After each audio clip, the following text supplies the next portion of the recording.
Alright everybody, we're going to go ahead, we are going to get started here, alright? We've got a lot of stuff to cover. I did this class, I've done it last year, I did it the year before, and each year it's just kind of gradually expanded and gotten bigger. And it went from like 40 slides to like there's 76 slides. So we got to go pretty quick here, make some time. We will have some time for questions and answers here at the very end. We'll try and get through all the information as quickly as possible, but I want to make sure you guys have a good understanding of the material. I got you guys some notes here, which everybody should hopefully have. There's some questionnaires. There's one that's labeled the 10-Day Express Detox Program. There's one that says Clear Bite Program on the top, and then there's one that says Detoxification Handouts, a nice colorful one. And that's what I'll actually be following mostly tonight. Most of the information should be presented in a little bit more abbreviated form on that sheet. So yeah, that's kind of the basics of what we're going to be doing here. The very back of the room, we have Nahala Jacobs from Metagenics. She will be helping us out at the end if we have some questions about product, anything comes up on that. She's the expert on those things. So we'll go ahead, we'll jump in here. So I know detoxification is something that is kind of striking a lot of people these days because it's very in vogue to be doing detoxification, but there's really a lot of kind of muck and mire when it comes to detoxification that we kind of need to weed through and get a good understanding of what it really is and what it is we're trying to do, and specifically the program that we prescribe for our patients, what it involves and what we're trying to do with it. So in order to understand this, we must know four things, and that's kind of going to be the outline of what we'll cover here tonight. What are toxins? How are we exposed to them? How does the body get rid of them? What can I do to make this process work as best as it can? So those are the four things we'll be seeking to cover tonight. Because, again, what is it all about detoxification? Most of you have probably heard about it in the news, or some celebrity is promoting something here and there, or maybe on some of the medical shows. Dr. Oz, I know, has talked about it some. But it's still kind of, out there, this whole, is this just kind of hokey, or is this actually something that really happened? So, detoxification, what is it? The modern understanding of it is that there's this product that you take that helps release the junk in your body, and, well, what's the result of that? Well, you feel better, your health increases, and hopefully along the way you lose some weight. And that's kind of one of the big things that people really want with doing a detoxification program. Really what detoxification is, when we're referring to it in a physiological, from a physiological standpoint, it's detoxification, what we call biotransformation, meaning that things coming into our body are being transformed from one state to another state. Enzymatic reactions, and then elimination of these different products that we take into our body, getting rid of the toxic waste and different excesses, and we'll kind of talk about that as we continue on here. The detoxification program that we recommend for our patients is a lifestyle change, essentially. We're looking to promote optimal functioning of this process by doing many different things, as you'll see we continue on here. So is it really necessary? Well, I hope that as I go on here, you will see that the answer to this question is yes. It is absolutely necessary. If we didn't have this process going on within our body, we would all be dead. Okay? But I want to give you a little bit better understanding of what is really going on versus kind of the modern understanding of it. So we'll look at the basics of what a toxin is. It's a compound that will have detrimental effects on a cell. It will affect the biological host in a way that it will make it an unhealthy state, or make it a bad, essentially a bad environment. A toxic burden refers to the amount of toxins that you're exposed to. Now, with this, everybody's a little bit different. The amount of toxins I'm exposed to might be different than the amount that somebody else is exposed to. Maybe a little bit less, maybe a little bit more. It all really depends. So, there's other things that affect it too, and we'll talk about some of the genetics as we continue on. So again, toxins. We break them down into two major categories. We have toxins that we're exposed to externally and coming in, and we have toxins that are essentially inside of us already, and then they have to come out. So we can have, and you see some of the examples here, you see exotoxins, external toxins versus endotoxins, internal toxins. The really unique thing that most people don't necessarily think about that I want to point out is when we look at things that our body produces endogenously within, we see things like hormones and neurotransmitters. those things are toxic if they're in excess amounts. The body has ways to get rid of these things when they are in excess. There should be a certain amount, no more, no less. You imagine if a hormone's signaling a little too much, or a neurotransmitter signaling our nervous system's firing a little bit too much, that's not necessarily a good thing. So the body has ways to regulate it. And that's kind of an interesting thing, because everybody thinks about toxins being like what we see here: heavy metals, drugs, chemicals, alcohol, cigarette smoke, those types of things. Not necessarily what's actually in our body already. So, you may ask the question, well, I'm pretty healthy, have I really been exposed to toxins in my life? More than likely, yes. As you see the pictures keep on coming up here, we see environmental pesticides, feedlots, unclean water, we see a lot of cosmetic products, personal care products, a lot of the food we eat, the additives that we have to our food that is not necessarily food. All these things are contributing to our toxic load. And so, yes, I believe that all of us at one point or another have been exposed to one of these things, if not all of them, multiple times. This is looking at Environmental Protection Agency, some of the information that they have on their website about different heavy metals, and we look at the first one here says fish consumption advisories, then we look at a technical fact sheet on lead, and then one on cadmium. And essentially what we're seeing here is that we're routinely exposed to these, not necessarily just in the environment, but we also see them in our food, our groundwater, industrial wastes, coming from these industrial environments. So, and this is again from the Environmental Protection Agency. This is looking at some studies that have been done, and they look specifically at the first two at BPA, and then, sorry, all of them looking at BPA, which is a toxin that is derived from plastics. And you see it's associated with type 2 diabetes, avoidable mortality, cardiovascular disease, type 2 diabetes, and liver enzyme abnormalities. Those are kind of the big high points of these studies. And these are done, Journal of the American Medical Association, Diabetes Care, and again, Journal of the American Medical Association. So these are well-renowned, respected journals that are doing these and saying, yeah, there's toxins in these things, we're being exposed to them, and it's affecting us in this way. And this is just a small sampling of the things that are out there. So yes, we are all being exposed to toxins whether we like it or not. Another way, and this is going to be the big way that we talk about, and also the big way that we therapeutically decrease the toxic load, is through our food intake. Because when we look at food labels, we realize that most of what we eat isn't food. You look at it, it's all these different products. Things that you're like, what is this chemical name? I feel like I'm in, like organic chemistry class again when you're reading these labels. We have food-like products. We have artificial colors, flavors, sweeteners, and preservatives. All these things so that we can set it up on a shelf for 1 to 2 years and it'll be okay. That's not the way food was originally meant to be. It's what we've, in our convenient society, created it to be so that it can happen on our time and in our way. And that's not necessarily what is most healthy for us. We also look at modified foodstuffs, and the biggest thing that we see here is you take a very small part of a whole food and put it in there, so you're like, oh look, there's corn in here. Oh no, it's cornstarch, or it's corn syrup, or it's soy lecithin. You get these little tiny pieces from food, and you take away all the other nutrients from it and drive it down to this one thing. It's not necessarily the healthiest thing to be doing, as opposed to what nature intended is to eat the food as a whole, or what is immediately derived from that food, not splitting it off into elements chemically to try and make something completely new and different. This is my favorite thing to look at here. This is Twinkies. And you look at all the stuff in there, and my favorite ones at the end, yellow 5 and red 40. So, and then you see lots of things to maintain freshness, and it's just like, this really shouldn't be eating, and that's why I believe they're out of business now. So who needs to detoxify? That would be everybody. So, when we look at the ability to detoxify, a lot of research was done on this because of pharmacy and the advances in pharmacy. And it's one of the great things that pharmacy has given us here as it's continued to grow and develop. Because every medication that they look at, they have to know how is it processed through the body and then eliminated. And so they get to look at all these different pathways that are utilized by the body in order to detoxify. One of the things that they notice is that not everybody responds to a medication the same way. In the same way, we don't all respond to environmental chemicals or what we take into our body or endogenously. We don't necessarily respond to these things the same way.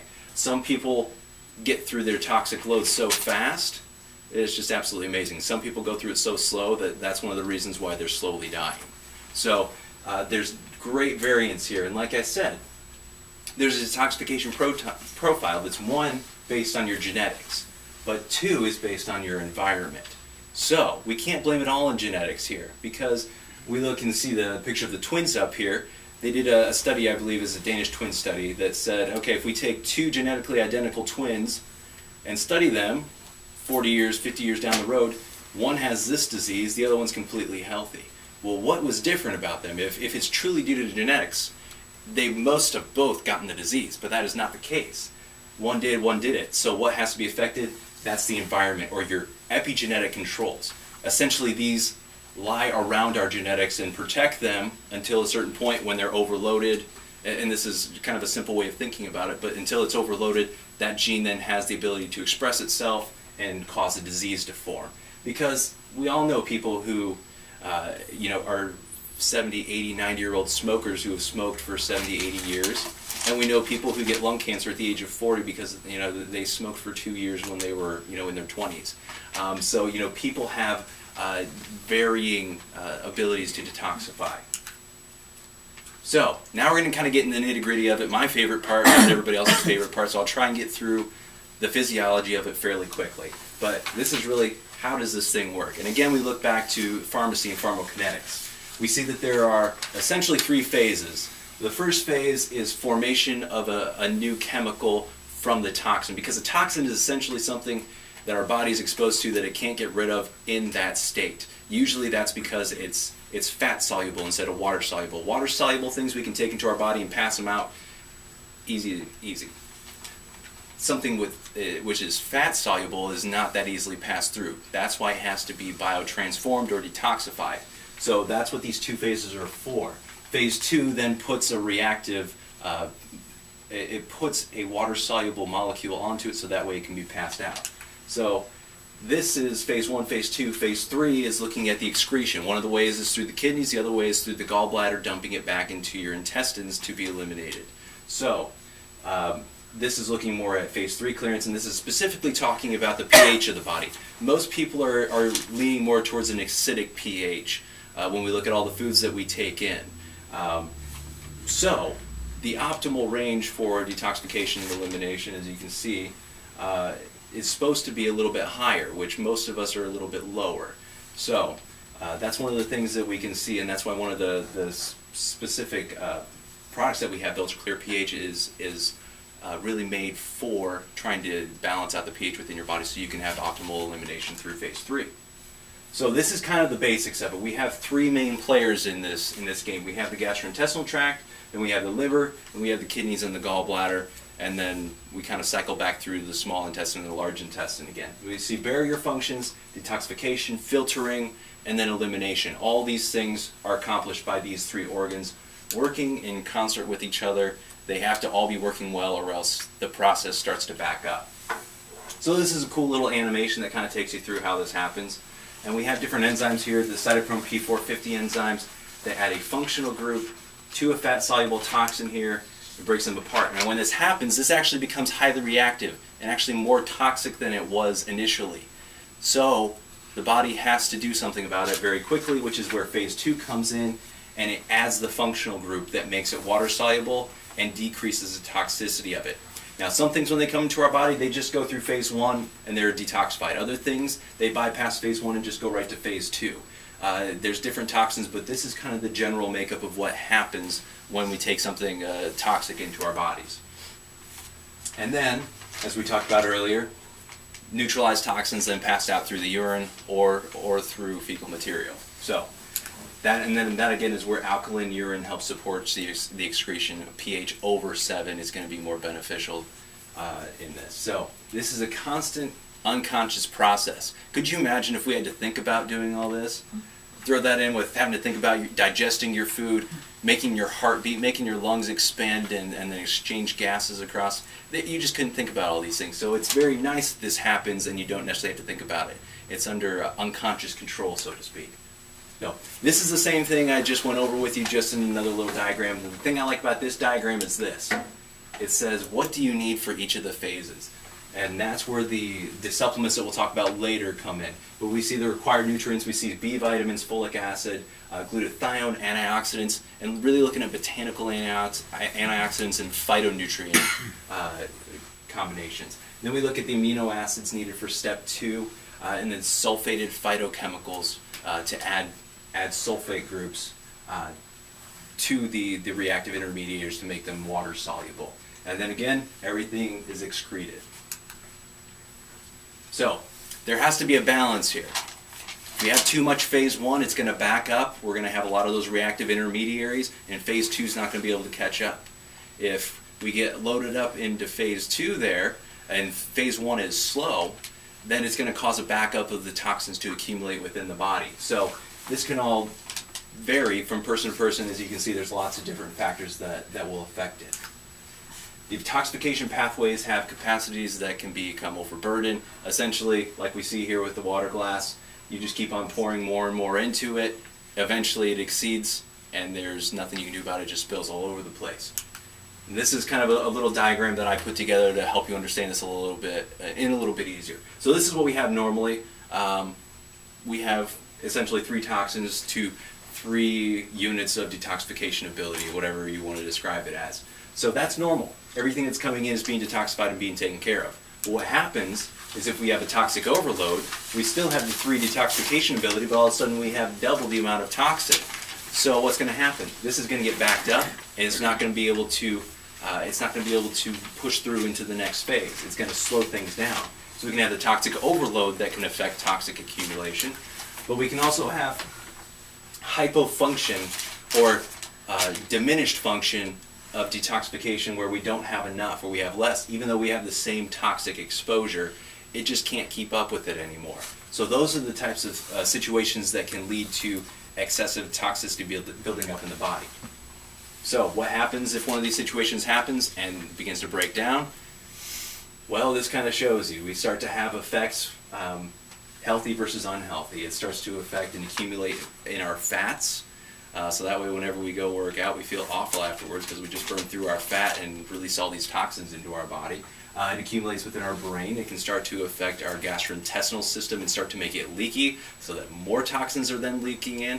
It's just really a bad situation overall and can have a wide variety of effects. And the other thing is, if you imagine, the body is trying to battle all of this junk that's going on inside it, plus digest your food, plus make itself insusceptible to microorganisms and bacteria.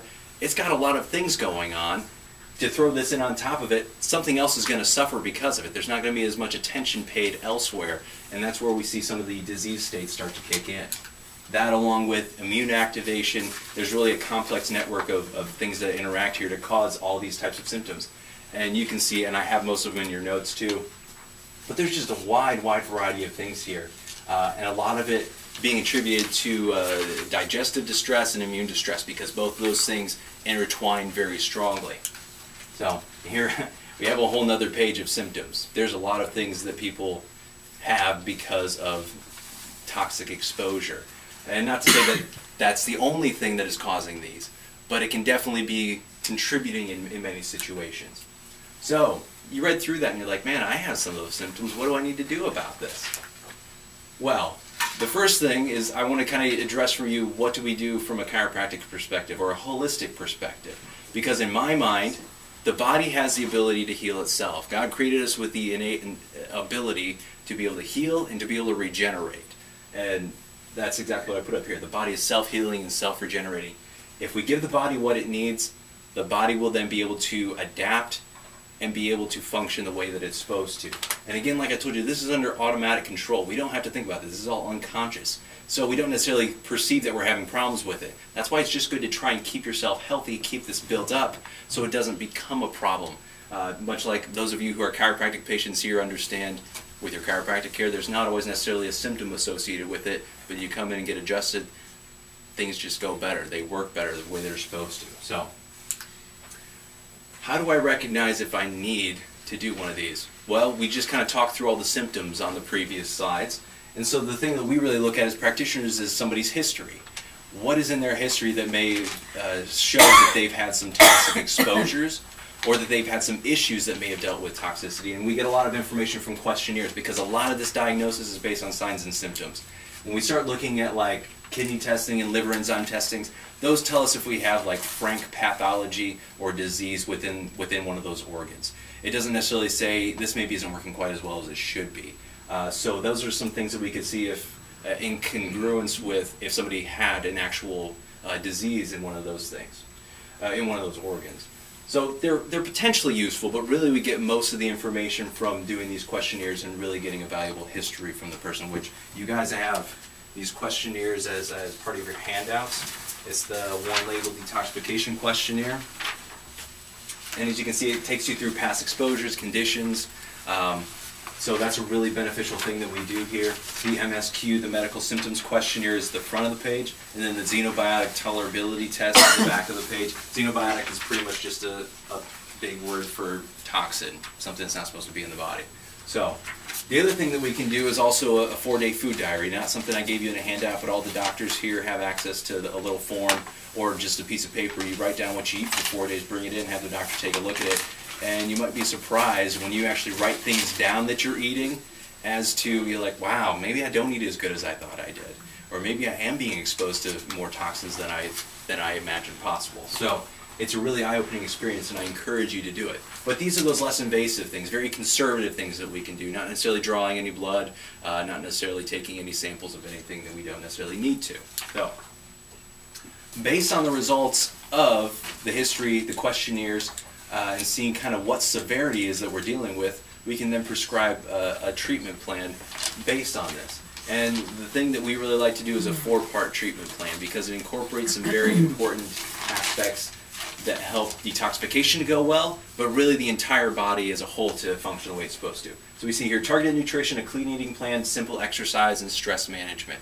Those are the essentials of keeping yourself healthy. If you can do these things, you're going to be a much happier, healthier person, nearly 100% guarantee on that one. So that is the program basics. The basics of the detoxification program is this, because it is a program. You follow a certain timeline, you add things in, you take things out, you take certain supplements. It all kind of works together to give you the best possible result. The way we started out is a preparation or a break-in stage. It's what I like to call it. This is where you start to eliminate foods that are not supposed to be in your diet or that are potentially allergenic, things that are potentially causing you to have problems. We then transition from there into the detoxification stage, which is usually involving more elimination. So you really kind of hone down into getting the essentials of a diet in a daily, in essentially your daily meal, as opposed to eating all this other stuff that maybe you don't necessarily need to eat, but you like to eat because it tastes good. So the completion stage is then kind of working out of it. We have the break-in period, and then we kind of work ourselves out of the detoxification, because this isn't something you necessarily want to do forever. Nobody wants to eat this, as we'll talk about some of the diet plans. Some people do, and they're called vegans and vegetarians, and good for them that that's their lifestyle and they choose to do that. But most of us, that's not where we're at in our lives, and that's not what we want to do. So that's the completion stage. You start adding things back in, see how the body responds to it. When I add eggs back in, do I all of a sudden get heartburn? Does my stomach bloat? Do I get headaches? Maybe you shouldn't be eating eggs. That's kind of the process of an elimination provocation diet.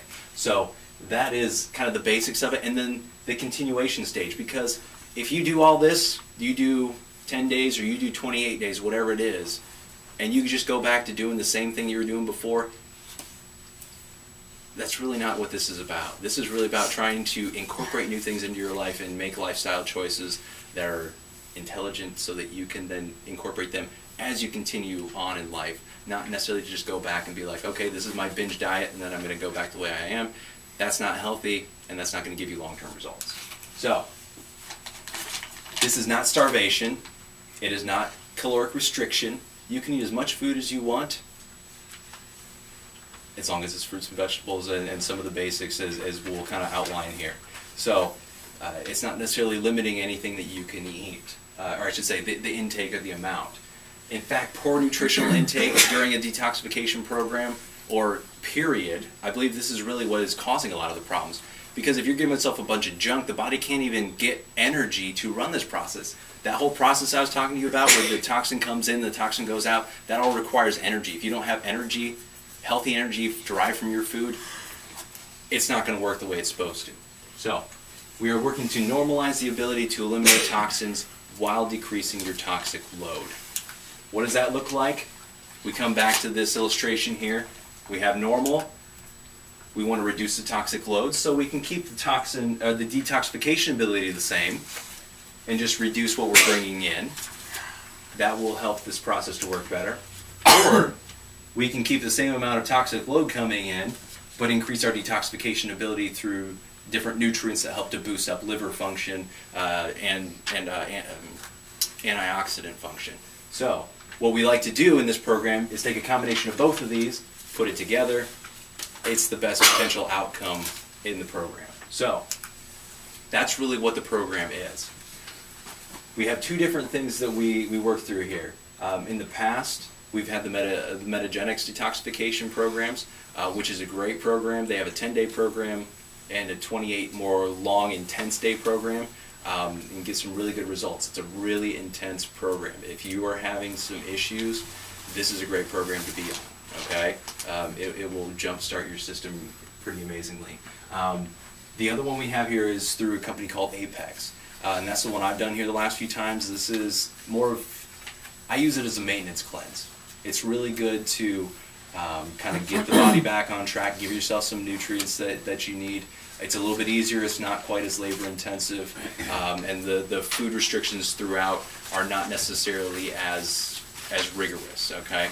So that's why I tell you that it's a little bit easier to get through and more of a maintenance cleanse. That's what I really like it for. So the Metagenics Ultra Clear, great product. We have the AdvoClear that goes along with it. You know what? I have all these slides on previous, so we're coming up, so I'll kind of talk to you about them as we go. And again, I just bring this back up to say these are the steps we're trying to help with the nutrition that we're bringing in. Step 1, Step 2, giving it the different phytochemicals, the botanicals, the vitamins, the minerals, everything that's needed, because we need cofactors, we need enzymes to be able to work. This all has to be a very orchestrated situation here. So that's where the nutrition comes in very strongly. This is the Ultra Clear. What it is, it's a powdered beverage mix, so you mix it in with water. If you're like me, you mix it in with some juice, because it tastes a lot better that way. But it has low allergy potential nutrients, meaning that they aren't going to necessarily, if you have a food allergy, it's not going to flare it up. I believe that most of these are rice-based. So rice is a very low allergen potential. Balanced supply of healthy carbs, fats, and proteins, because like I said, you need these things in your body in order to make this process work the way it's supposed to. So you don't want to eliminate carbs, you don't want to eliminate fats, and you don't want to eliminate protein. That doesn't necessarily work. We're created to be able to function with all these different macromolecules, macronutrients. So that's why this is very important. And then there's specific detoxification factors that is inherent in the product, and we can talk about that a little bit more at the end. It starts to get a little bit boring with the all the botanicals and everything that are in there. But really the big thing is that they're antioxidants, and they're stuff that help to boost your enzymes so that you can get the liver functioning the way it's supposed to. The AdvoClear is kind of the next step of this. You take the powdered beverage, and this is a capsule, and this really gives you the extra added nutrients to really support antioxidant function and everything else that needs to be going on in your liver, and then elimination and keeping the gut healthy as well. So again, necessary detoxification nutrients. This is the Clearvite, and again, this is very similar to the Metagenics, the Ultra Clear Plus pH, and you can see examples of both of them here. Thing I like about this, again, pea protein, so it's very low potential, or sorry, not pea protein. They do have a pea protein, which is something new. That's actually what I'm using this. We're going through, I'm on day 7 of my detox right now, and I like it. My wife hates it, but that's okay. But then we have the Clearvite CR and SF, which those are the rice-based proteins, which I believe these are actually pretty tasty. So, but again, specific detoxification factors in order to help boost up liver function so that it works the way it's supposed to. Something else that's really important while you're going through here and doing your liver some good is also to do your intestines some good so that you can have the maximum possible elimination. and that is through using probiotics. Probiotics they've been doing lots of research here recently because they're finding they do a lot of things, very valuable things. They're even showing, in addition to the healthful effects for your gut and keeping the bad stuff out of your gut and helping your gut make good things, that it also helps with signaling in your nervous system. Information coming in from your intestines, whether that be through your immune system or through the actual sensation and things going on within the intestines, it can also be very beneficial here. So what we often get is what we call dysbiosis, meaning that there's an imbalance in bacteria, meaning that there's more bad bacteria than there are good bacteria, and that's where we start to have gastrointestinal trouble. We start to develop things like leaky gut syndrome, and that's going to be a whole nother workshop we're going to talk about later this year. I can't even talk about it right now. But anyways, Metagenics has a great product, the Ultraflora Plus DF, which is now Ultraflora Balance. They changed all their names on us to make it more confusing. And then that has the 15 billion live organisms. When you eat your probiotic yogurt, there's barely anything in there. And you can say, yeah, this has some bacteria, beneficial bacteria, and sure, it has to ferment the yogurt and create it, but not to the extent, the dose that you're going to get in an actual product like this. As you can see, 15 billion. The strength here is one through through Apex. They have 30 billion live cultures, and then also a prebiotic with it, so that they have some good food once they get in there too, so the bacteria can eat it, survive, and flourish. Metagenics has another product called Metalloclear. This is for people who know that they've been exposed to heavy metals in the past. It's upregulates your metallothionein so that the metallothionein can go in and break down these heavy metals and eliminate them, because heavy metals, when it comes to heavy metals, they're nasty and they can tend to be a big problem. It's not just a quick detoxification there. So the other thing, something I incorporated for this detoxification I'm doing right now is called Super Oxycell. It's an antioxidant liposomal cream. It has a lot of glutathione in it, a lot of superoxide dismutase, which those are both very powerful antioxidants. And it's a cream, so even if your gut is bad, you're not taking it in a capsule. You actually just rub it in. I rub it in my forearms. It's a liposomal absorption system, so it actually absorbs right into your circulation and boom, right there, as opposed to trying to absorb it through your intestinal tract and maybe the potential of a lot of it just passing through and not even being affected. So the Hepatosynergy is a product much like the Advoclear for Apex. It has a Metacrin DX, Biomin, Methyl SP, and glutathione recycler. Glutathione recycler, obviously, to upregulate your glutathione, which is a very potent antioxidant, not just for your detoxification, but they know that this is very powerful throughout the entire body to keep your body healthy. So glutathione recycler is something I just take on a regular basis, period. Methyl SP, methylation is another way that we add functional groups to make things water soluble, so this is something that's very helpful there. The Biomin is to help get the bile flowing, because what happens is the liver detoxifies all these things, pushes them into the gallbladder then incorporates into the bile gets dumped into the small intestine.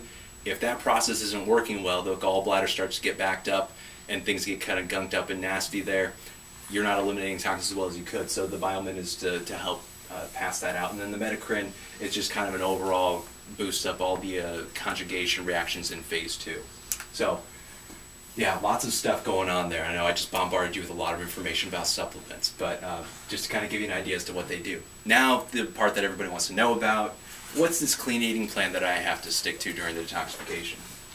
Well, as you can see, there's 10, 14, 21, 28 day. It really depends on some of the symptoms. I really recommend that you talk about it with your doctor. That way they can kind of give you a good idea as to what they believe you should do based on your symptoms, and they'll give you the best advice they can based on your presenting complaints. But all this is getting low allergy potential foods into your diet, getting rid of the high allergy potential. So we're thinking about things like corn, soy, wheat, eggs. Those are the big 4 that I think of coming right off the bat. Those are all things that you're going to get rid of eventually here. Some of them, the first few days you can have lean meats in both programs, and then it begins to phase those out. Really to help decrease the acidity. That's one of the big things that contributes to body acidity is the protein breaking down within the body. So that's why that happens. The third thing here is simple exercise. And actually, before I move on to that, just to give you an idea, the 10-day Express Detox program and the Clear Bite program, these are the two products, like I said. This one walks you through the Metagenics one, day 1 through day 10, and it says, day 1, eliminate all refined sugars, caffeinated drinks, artificial colorings, fresh and flesh foods. So I'm sorry, day 1 Metagenics, you don't even get to have meat. It's been a while since I've done that one. So that's what you're kind of looking at there. Day 2, eliminate dairy and eggs. Day 3, eliminate grains. So it just kind of takes you through the process there. If you look on the back page of the one that says Clear Bite Program, it says Clear Bite Program dietary plan to follow. It says foods to eat and drink, foods to avoid. You can kind of take a look through there and see what this dietary plan really entails. Because this is the part that everybody has a hard time with. They're like, can't I just eat what I want? Well, this is really part of that reducing the toxic load, is getting, and eating certain things. And then, like I said, boosting it up, that's what we use the supplementation for. So the simple exercise. This is really beneficial, and the thing you don't want to do with this is you don't want to be like going to the gym and like lifting a ton of weight or running 5 to 10 miles. You want to try and keep your activity levels low, because that's also contributing to free radical formation. It's also breaking open a lot of fat. You want to do simple things here. You want to try and kind of wean yourself into it, and you're not going to have a whole lot of extra energy because your body's going to be really dealing with this upping the detoxification potential within your body. So you can see some of the examples I have down here: walking, light resistance, core exercises, really anything that your doctor says is okay. Some people who they're already very active, I'm not going to say decrease your activity so much, but and you can probably still do okay with it. You might just need to upregulate some of your some of the nutrients you're taking in. The last thing here is stress management, and there's some very simple strategies to do this. Simple exercise, what we just talked about on the previous slide, can be very beneficial to balancing out stress responses. Deep breathing exercises, mental breaks, and short naps. Awesome. Taking time for yourself, that's really the biggest thing that I think stresses people these days. They're like, I'm doing this and this and this and this and this. I don't have any time to do anything for myself. I want to do this, this, and this. I can't do it. I just don't even have the time. It stresses people out even more. So some things you can do to take time for yourself: listening to some relaxing music, accomplishing something that you want to accomplish, not something that you need to accomplish. Watching a comedy, just do something to have fun. So for the best outcomes, we want to choose clinically experimented upon formulas that really give the best possible results. Metagenics has some excellent stuff, as Nahala was just talking to me about when we were having a little meeting beforehand here. And they've done lots of clinical research on it.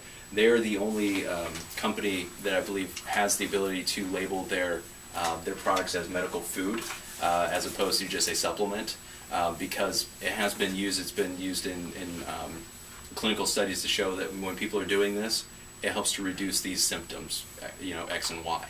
So lots of patients have gone through and used these and gotten phenomenal results with them. And again, the case studies, actual published case studies showing the efficacy and the improvement people get. So some of the immediate results that you can expect from your detox: hopefully all those symptoms that you marked off on your medical symptoms questionnaire, you see those numbers start to go down. That's one of the big things we see. Weight loss is a result for some people, because you are really cutting back on the junk food intake and really giving yourself some good, high quality nutrients in this case. You're forming good lifestyle habits, and that is what I believe is the most important thing. Because some of the stuff that you'll eat on this detox will be stuff you've never eaten before. So you're like, all right, I'm going to experiment. I'm going to try something new. Or you're going to do it in a different way and try something different. So that's really the biggest, the coolest thing that people get from this. The long-term results, again, maintaining good lifestyle habits, the body stays clean, the body stays nourished, you stay healthy, and you avoid disease. Remember all those things that we talked about, those symptoms that were associated with toxicity?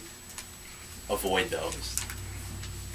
Possible side effects, well, aside from feeling great, there are some potentially negative things that people do experience when they're going through a detoxification. I know last Wednesday when I started mine, I had a headache, I was fuzzy, I wanted to go home, but I was also getting over being sick. Thursday morning, woke up, felt awesome.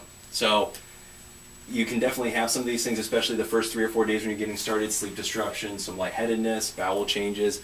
bloating, mild headaches, fatigue, mood swings, body odor rash. I've even heard of people saying like their breath really stinks real bad when they're on detoxification.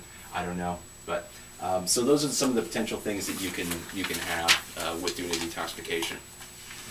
Something new that I'm talking about this year, because it's something that my wife and I have just gotten into a little bit here recently, is juicing. Dr. Lindholm's wife did a juice detox here last year and kind of got me interested in it. And so I've done a little research on it. I want to talk to you guys a little bit about it because I think it's really interesting. And it really kind of complements some of the things we were just talking about, some of the nutrition, some of the diet changes. So you're thinking, well, juice, yeah, that sounds great. You just, chug the apple juice. That's not the kind of juice we're talking about here, okay? What we're talking about is juice that is derived from fresh produce that you make yourself. You're like, well, that means I need a juicer. Yes, it does. Or you need to have access to one somehow. So what do you need? You need a juicer, lots of fruits and vegetables, because, well, you'll see here, this makes not quite as much as you think it would. So, and then containers for freezing. If you're going to be doing this and try and sustain it, you can't be going to the juicer every time you're getting ready to make a meal. So you have to have something you can kind of freeze it in. That way you stagnate it. You can't let it sit in the fridge. It'll start to get nasty after about 30, 45 minutes. So it's important to get in the freezer right away to stagnate that so that the process doesn't continue on. What's actually been recommended to me is you put it in the freezer for till it's about ready to get slushy. You can kind of see the ice crystals forming. Then you transition it over the refrigerator and you drink it the rest of the day. It should be pretty safe then. So, what do I put in? What do you like?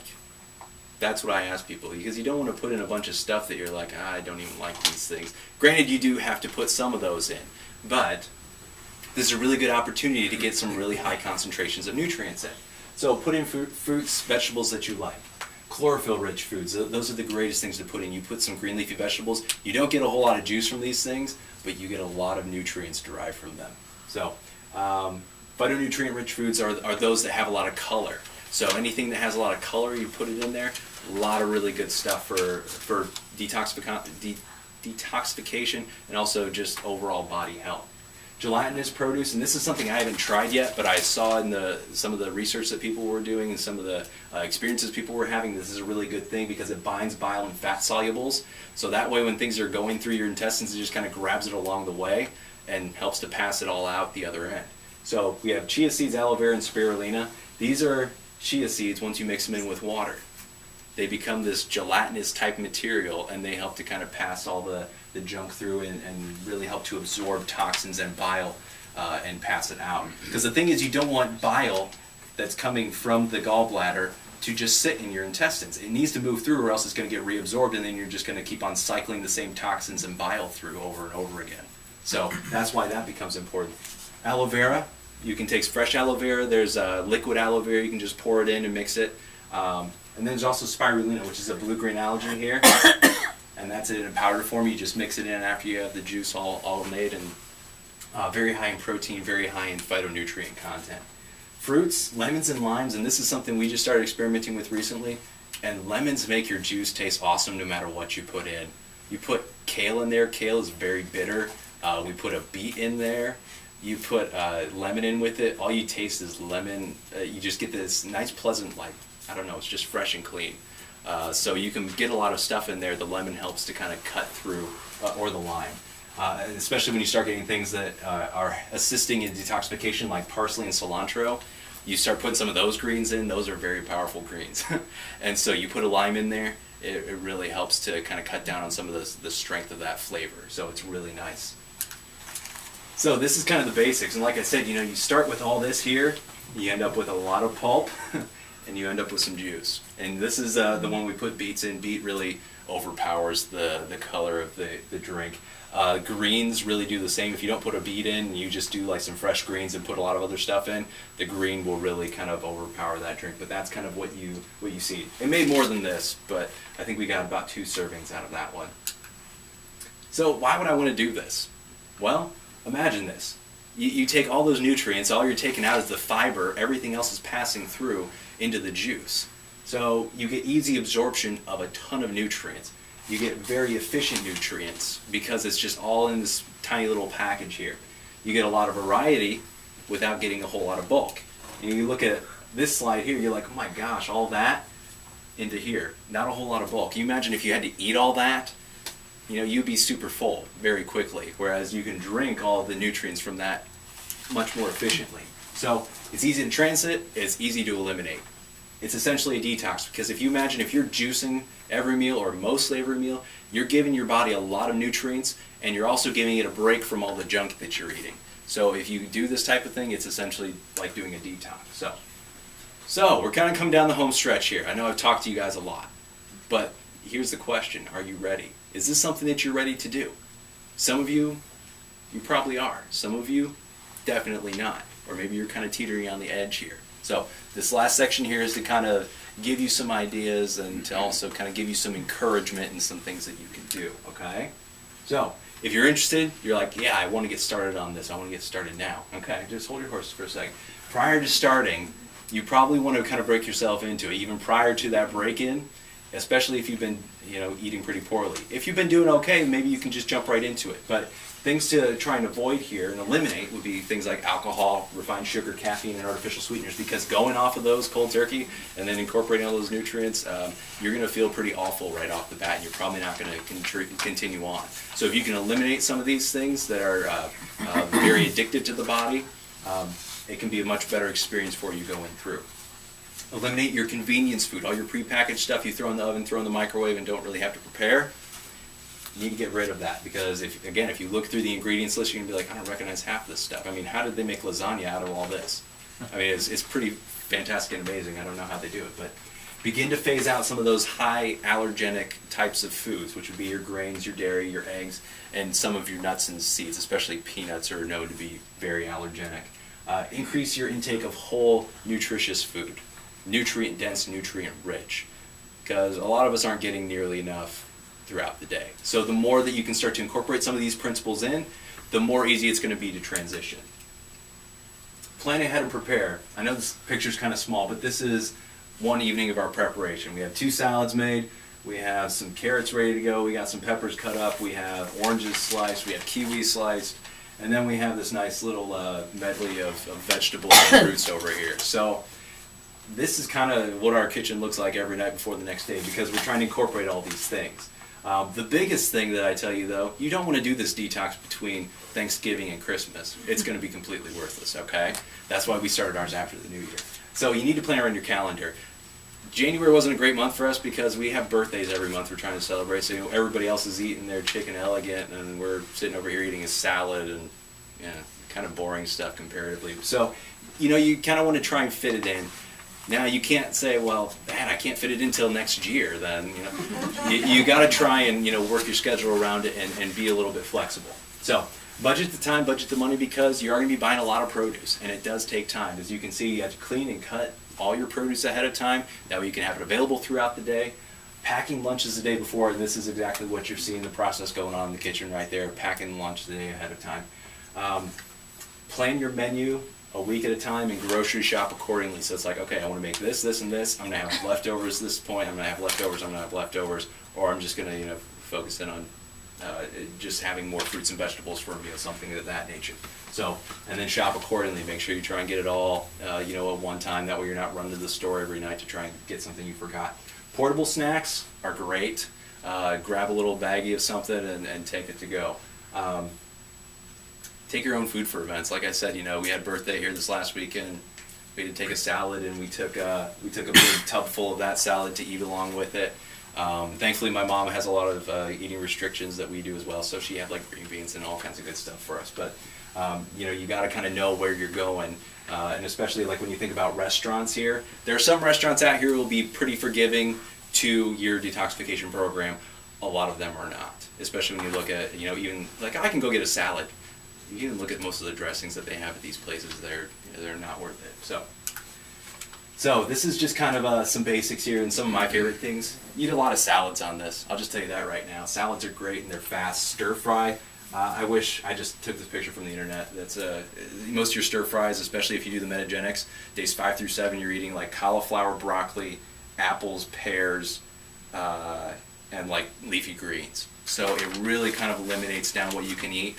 I think I had a salad and a stir fry practically every day on that cleanse. So just to kind of, these are the things you're going to incorporate, the things that you're going to use. I want to give you guys some practical information, be like, this is not as hard as it sounds, okay?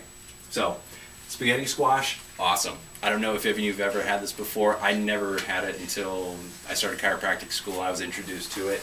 We cook the squash, you start scraping out the inside. Instead of it being like that mushy squash, it looks like spaghetti. You put some sauce on that, especially like if you have like some lentil sauce, something that you stay away from the meat, so a little protein in it. Turns out to be pretty good. Broccoli slaw is one of my favorite things. I throw it on top of salads.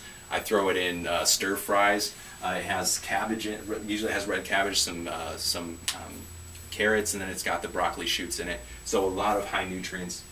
Same thing with the broccoli sprouts or just alfalfa sprouts. Any type of sprout that you can eat, put it on top of your salad. It adds a lot more nutrient density to it, and I think gives it a nice little texture. So that's just me though. This is an example of what I was telling you. Take little baggies. Here's strawberries and cucumbers. Put them in a bag. You can just snack on them throughout the day. I just had a bag of peppers with me earlier today, and I was just eating them as I had an opportunity to. So these are some of the basic things to do when you're making your shakes, because when you have these two products here and you're trying to do this throughout the day, because there are some days where you have to have 3 shakes. So you're doing like breakfast, lunch, dinner. What if you're at work? Well, what we have is we have one of those magic bullets. You throw everything in there, whip it up, you pour it in the glass, and you're good to go. Another thing that's really valuable is having like a shaker cup like this. If you don't have a magic bullet, you just put it in there. It's got a little blender ball at the bottom. You shake it up, and everything mixes up really nicely. And you can see, I know it's kind of a small picture again, but we have this nice little bag that everything kind of fits really great into. But when we do this throughout the day, we don't want to carry the big canisters along with us. We just put a little bit into a baggie and drop it in, good to go. And this kind of just shows you the process. I like to put juice in mine. Again, like I said, it makes it taste better. And if for some reason you really can't stand the taste of it, whatever it is, whichever product you decide to use, take a little bit stronger juice, like a pomegranate juice or like a blueberry juice, a cranberry juice, and not like one of those like $1.89 ones you go pick off the shelves. You got to get like the straight juice, not the refined 15% juice, the stuff that's really concentrated. That will give you some really good results and tastes a lot better. So be able to mix up your shakes throughout the day. Strong juice. You can add in fruits and vegetables to these things. The directions say mix it with water. That's obviously ideal. My mom drinks it with water, and I say good for her, but I'm not going to. So, but if you can, more power to you. Special allowances. Here's my thoughts on this. And my big thing is protein, although I've been doing really good this detoxification. I feel like I need small amounts of animal protein throughout the day, or else I start to feel like I'm getting really tired, really weak, really run down. Some people are not straight vegan or vegetarian types of people. They just don't function that way. So if you're feeling like that and you feel like the meat helps you get through the day, you have a little, 2 or 3 bites of chicken and it makes everything better, do it. Make these special allowances. If you're gonna break your detox entirely and be like, go back to the way your life was before, or eat a potato chip, and I don't want you to, but I'd rather you try and find a healthier alternative to it, but do what you have to do to try and get through this. It's not going to be the same, no, but a little cheat here and there is not going to necessarily kill you, but I want you to try and do this to your best of your ability, the way it's prescribed, because that's how you get the best results. But it's a lot better to get close to the best results as opposed to no result, in my personal opinion. So other people might not agree with me on that. This is that salad I showed you earlier. It's got some green beans, some black beans, different beans in jicama, peppers, really good stuff. These are some paleo muffins that we made, so it really incorporates nothing that you can't eat on a detox. At least the Apex, the Metagenics one, I know eliminates some of these things. This is a banana blueberry pancake. you just find all these crazy little things that you're like, I want to eat something that I recognize or something that tastes good, and so these things start to come up. Millet. Millet is allowed on the Apex dietary restrictions. We put a little cinnamon on top. It's kind of like having oatmeal in the morning. Gives you a little fill. It's a non-gluten containing grain, so that's why Apex says it's okay. These are actually 2 ice creams we made out of coconut milk.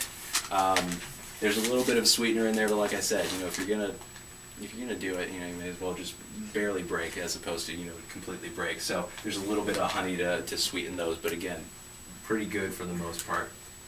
This is avocado chocolate. Have some dates, some avocado, mix it all together. It tastes like chocolate.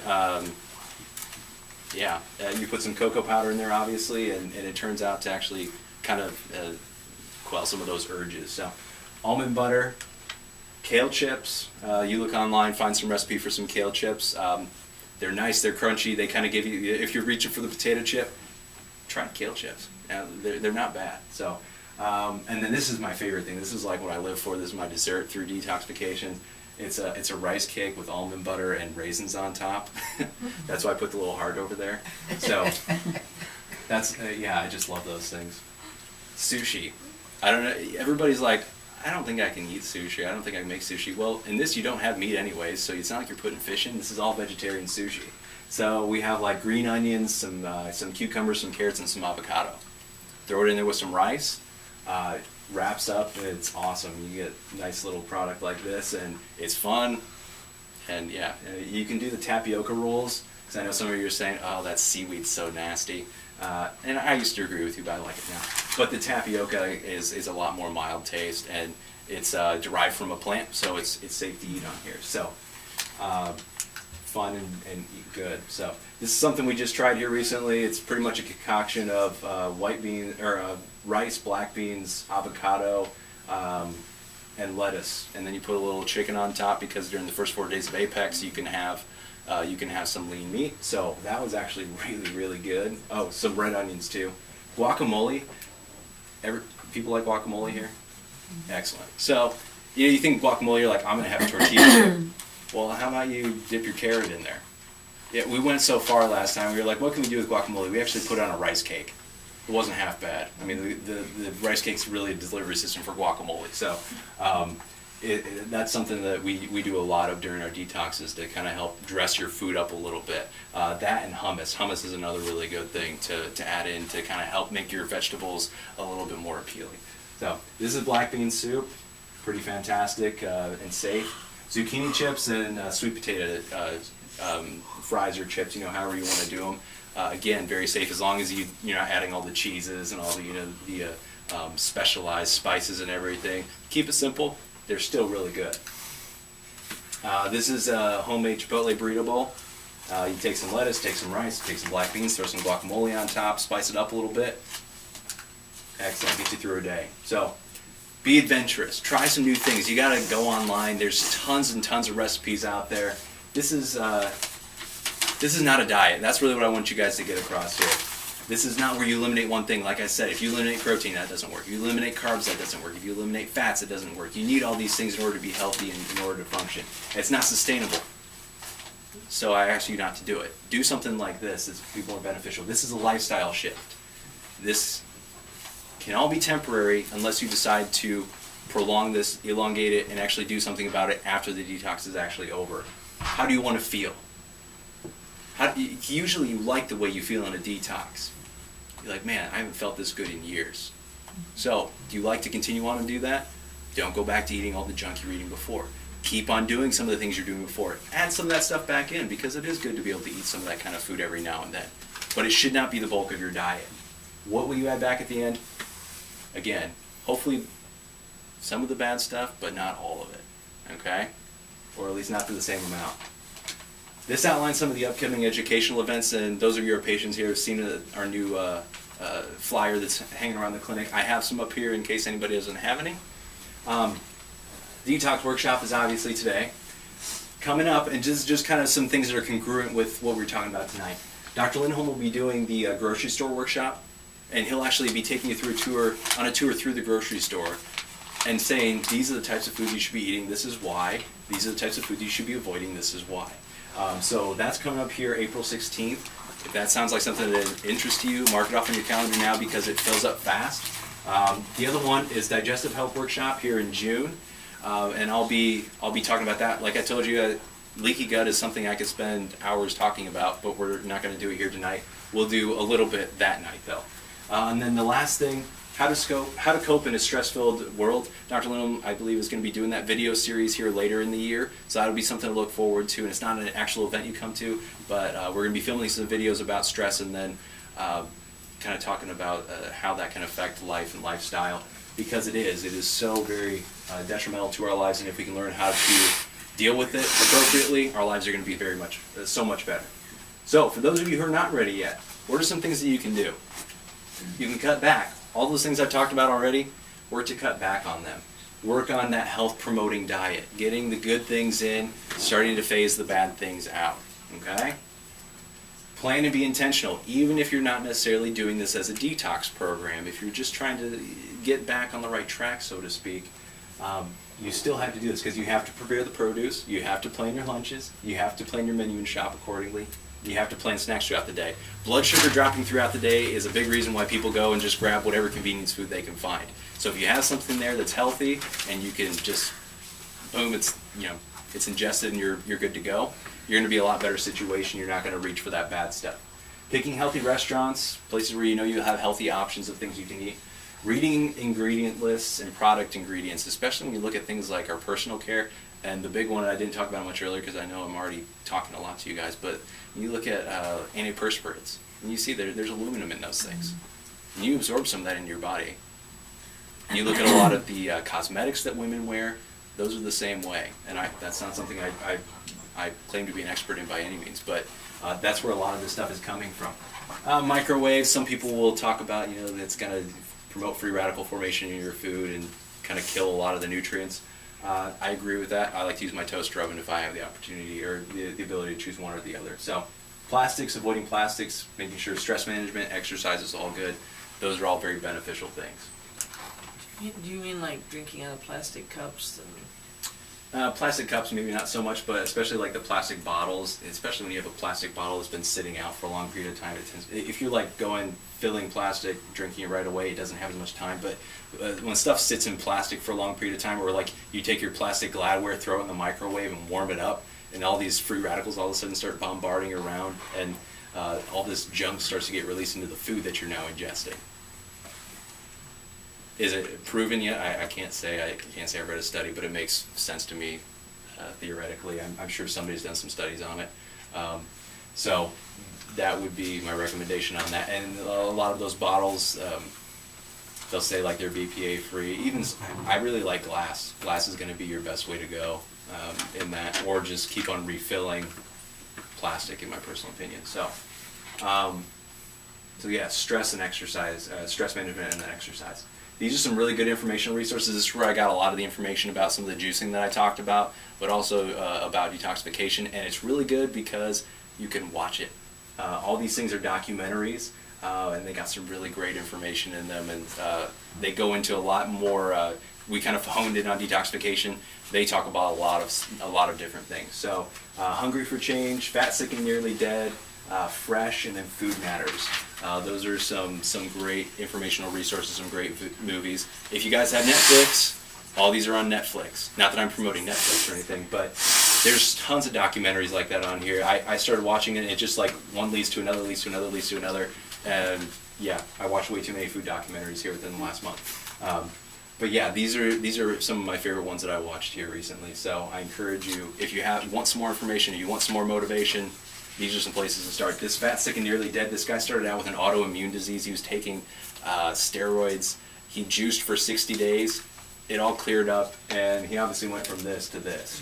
So aside from, he did some exercise as well, but, it's a pretty,